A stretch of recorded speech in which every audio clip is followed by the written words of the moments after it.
Good morning. आज का हमारा टॉपिक है साइबर क्राइम। आज हम बात करेंगे साइबर स्पेस के थ्रू जो क्राइम होते हैं वो क्या होते हैं, क्यों होते हैं, कितने प्रकार के होते हैं और किस तरह से उनसे बचा जा सकता है। साइबर क्राइम मतलब कोई भी वो अपराध किसी व्यक्ति के विरुद्ध, किसी संपत्ति के विरुद्ध या सरकार के विरुद्ध जो कि कंप्यूटर, मोबाइल और इंटरनेट के द्वारा किया जाए, उस साइबर क्राइम की श्रेणी में आता है। देखिए, साइबर क्राइम में जब क्राइम होता है तो जो व्यक्ति करता है वो एनोनिमस श्रेणी का होता है।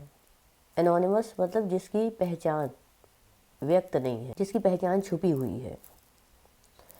इसी वजह से साइबर क्राइम या कंप्यूटर से रिलेटेड, मोबाइल से रिलेटेड, इंटरनेट से रिलेटेड जो क्राइम्स हैं उनको पकड़ना थोड़ा मुश्किल होता है, क्योंकि ये पता लगाना कि ये क्राइम किस डिवाइस से हुआ, किस जगह से हुआ, किसके द्वारा हुआ, ये थोड़ा मुश्किल होता है। लेकिन जिस तरह से कंप्यूटर का, इंटरनेट का दुरुपयोग करके लोग क्राइम करते हैं, उसी तरह से कंप्यूटर और इंटरनेट का सदुपयोग करके इन क्रिमिनल्स को पकड़ा भी जाता है। साइबर क्राइम में कुछ कॉमन क्राइम हैं, जैसे कि online bank information theft, identity theft, online predatory crime और अनऑथराइज्ड कंप्यूटर या मोबाइल एक्सेस। इनके अलावा जब साइबर क्राइम एक विकट रूप या विशाल रूप ले लेता है तो साइबर टेररिज्म की श्रेणी में आ जाता है। कुछ साइबर क्राइम्स को हम डिस्कस करते हैं, जैसे कि पहला है हैकिंग। आप सबने ये टर्म सुना होगा। इस प्रकार के क्राइम में क्या होता है कि जो हैकर होता है वो रिस्ट्रिक्टेड पर्सनल एरिया में घुस के डेटा थेफ्ट करता है, चुरा लेता है। जैसे कि आपके किसी अकाउंट का, फेसबुक का, ट्विटर का, इंस्टाग्राम का यूज़र पासवर्ड कोई चुरा ले और आपका अकाउंट एक्सेस कर ले, या आपके मोबाइल का पैटर्न कोई गेस कर ले और उसको एक्सेस कर ले और आपके मोबाइल में जो भी आपकी पर्सनल इन्फॉर्मेशन है उसको चुरा ले, या आपके कंप्यूटर में कोई भी जो पर्सनल इन्फॉर्मेशन है उसमें फेरबदल कर दे या उसको चुरा ले। ये हैकिंग की श्रेणी में आएगा। इसी में दूसरा क्राइम आता है थेफ्ट, साइबर थेफ्ट। किसी की वेबसाइट से, किसी के सिस्टम से ऐसा डेटा चुरा लेना जो उसकी परमिशन के बिना आप ले लें। जैसे कि कुछ वेबसाइट से आप मूवी डाउनलोड कर लेते हैं जहाँ पे परमिशन नहीं है, या आप गेम डाउनलोड कर लेते हैं जहाँ पे परमिशन नहीं है। सॉफ्टवेयर्स ऐसे डाउनलोड कर लेते हैं जो पेड हैं, लेकिन आप क्योंकि हैकर हैं, आपको क्योंकि कंप्यूटर का बहुत ज्ञान है, तो आप उसका कोड क्रैक करके आप वो सॉफ्टवेयर फ्री में डाउनलोड कर लेते हैं। तो ये सब साइबर थेफ्ट की श्रेणी में आएगा, पायरेसी की श्रेणी में आएगा, क्योंकि ऐसा करना कानूनी अपराध है। ये इलीगल डाउनलोड्स हैं जो आप ओनर की परमिशन के बिना कर रहे हैं। जनरली लोग ऐसा करते हैं क्योंकि उन्हें मालूम ही नहीं होता है कि वो साइबर थेफ्ट कर रहे हैं, लेकिन इस बात का ध्यान रखना ज़रूरी है क्योंकि ये क्राइम है।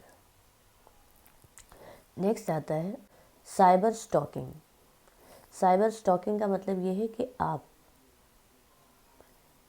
की परमिशन के बिना कोई आप के बारे में सारी जानकारी इकट्ठी कर रहा है। जहाँ जहाँ इंटरनेट पे आप मौजूद हैं, वहाँ वहाँ वो आपको देख रहा है, आपकी सारी इन्फॉर्मेशन का, सारी अपडेट्स का उसको पता है।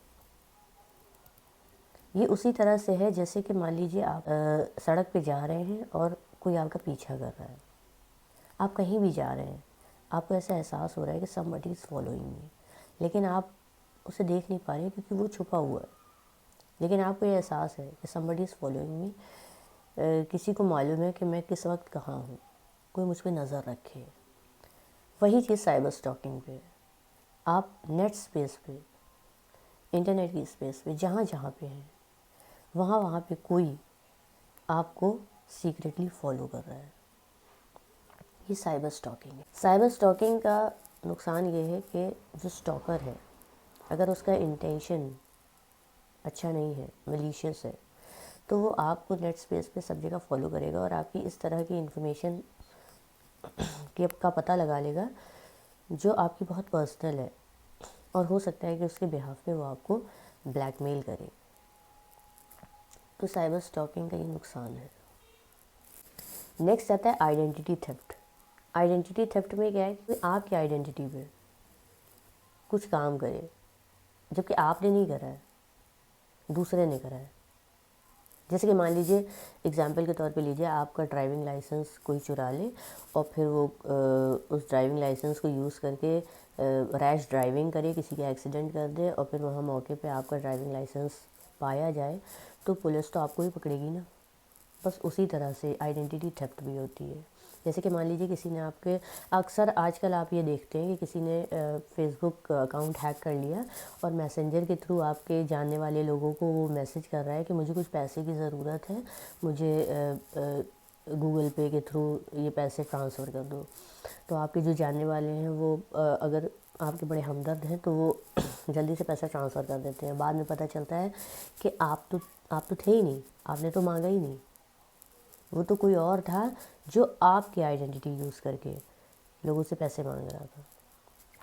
तो ये आइडेंटिटी थेफ्ट वाले केसेस आजकल बहुत देखने को मिल रहे हैं, इसलिए अपना यूज़र पासवर्ड, अपना इंटरनेट अकाउंट बहुत सेफ़ रखिए। इसके अलावा कई बार क्या होता है कि आपका जो क्रेडिट कार्ड है, आपका डेबिट कार्ड है, आपने कहीं पे किसी पेट्रोल पंप पे या कहीं पे आपने स्वैप करने के लिए दिया और वहाँ पे अगर कोई इस तरह का बंदा था जिसका मैलिशियस इंटेंट था, उसने उस कार्ड की कॉपी बना ली और फिर आप तो अपने घर चले गए, लेकिन फिर आप देख रहे हैं कि उस कार्ड के थ्रू स्वैप हो रहा है और बहुत सारे ट्रांजैक्शन हो रहे हैं। तो ये क्या, ये भी आपकी आइडेंटिटी के ही थ्रू तो हो रहा है, क्योंकि आपकी बैंक आइडेंटिटी है वो। आइडेंटिटी थेफ्ट में बेसिकली फाइनेंशियली लॉस का ख़तरा रहता है। नेक्स्ट है मैलिशियस सॉफ्टवेयर। मैलिशियस सॉफ्टवेयर देखिए, कई बार होता है कि आप बहुत सारे सॉफ्टवेयर्स जो होते हैं नेट के थ्रू आप डाउनलोड कर लेते हैं, अच्छी अच्छी ऐप्स होती हैं, आपको कोई फ्रेंड सजेस्ट कर देता है कि ये ऐप डाउनलोड कर लो, आप वो ऐप डाउनलोड कर लेते हैं। लेकिन कई बार होता है उस फ्री ऐप के साथ बहुत सारे ऐसे हिडन बग्स या सॉफ्टवेयर चले आते हैं जो आपके डिवाइस को करप्ट कर देते हैं।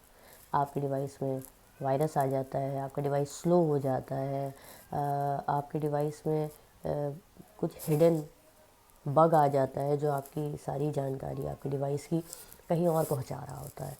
तो ये मलिशियस सॉफ्टवेयर है। कोई भी ऐसा सॉफ्टवेयर मत डाउनलोड करिए जो ऑथराइज्ड नहीं है, जिसकी अच्छी रेटिंग्स नहीं है। सिर्फ किसी के कहने पे कोई भी सॉफ्टवेयर जल्दी से डाउनलोड मत कीजिए।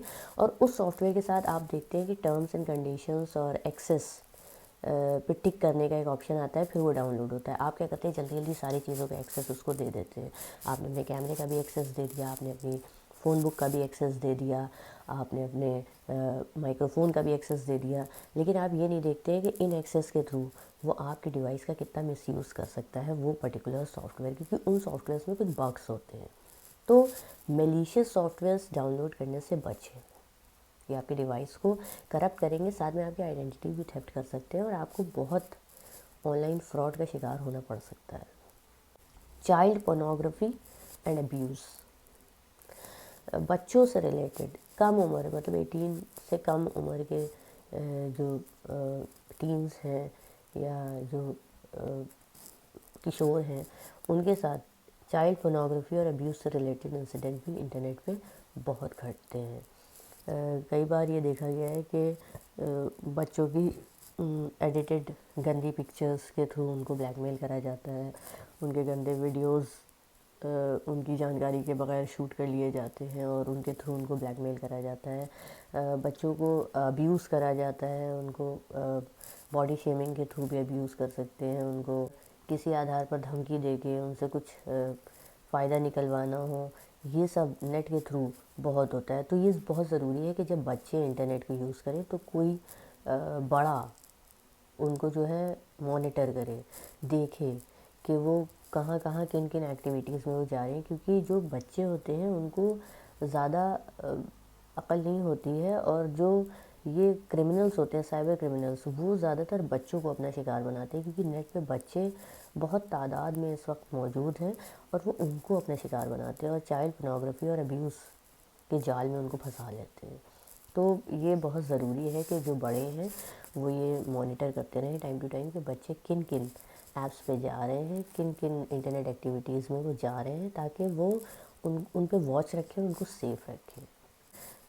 अभी मैंने ये मेंशन भी करा कि साइबर क्राइम की कुछ कैटेगरीज़ होती हैं, 3 कैटेगरीज़ होती हैं। अगर आप के क्वेश्चन में इस तरह से आए तो आप लिख सकते हैं इंडिविजुअल यानी कि व्यक्तिगत, व्यक्ति के विरुद्ध, दूसरा प्रॉपर्टी के विरुद्ध, संपत्ति के विरुद्ध, और तीसरा होता है सरकार के विरुद्ध, गवर्नमेंट के विरुद्ध।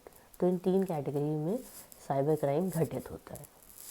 देखिए, साइबर क्राइम से बचने के बहुत से तरीके हैं, लेकिन जो सबसे ज़रूरी और सबसे अहम और सबसे इम्पॉर्टेंट है वो ये है सतर्क रहना। अगर हम सतर्क हैं, अगर हम एजुकेटेड हैं, अगर हमें इस बात का इल्म है कि साइबर क्राइम किस किस तरह से घटित हो रहा है, जो अभी मैंने 4-5 मेन साइबर क्राइम आपके साथ डिस्कस करे, अगर आप उनसे अवेयर रहें तो आप ख़ुद को बचा सकते हैं, दूसरे को भी अवेयर करके बचा सकते हैं। ज़रूरी ये है कि हम ध्यान रखें कि हम किसी ऐसी वेबसाइट पे ना जाएं जो मैलिशियस है, जो सिक्योर नहीं है। किसी भी ऐसे आउटलेट पे जाके अपने कार्ड एटीएम के थ्रू स्वैप ना करें जो आउटलेट जो है आपको लगता है थोड़ा सा सस्पिशियस है। आप कहीं पे भी अपनी आइडेंटिटी या अपने यूज़र पासवर्ड ना शेयर करें नेट पे या फ़ोन के थ्रू कहीं भी। ये सिक्योर रखें, इसको सिर्फ अपने तक रखें, अपने किसी फ्रेंड के साथ भी शेयर मत करें।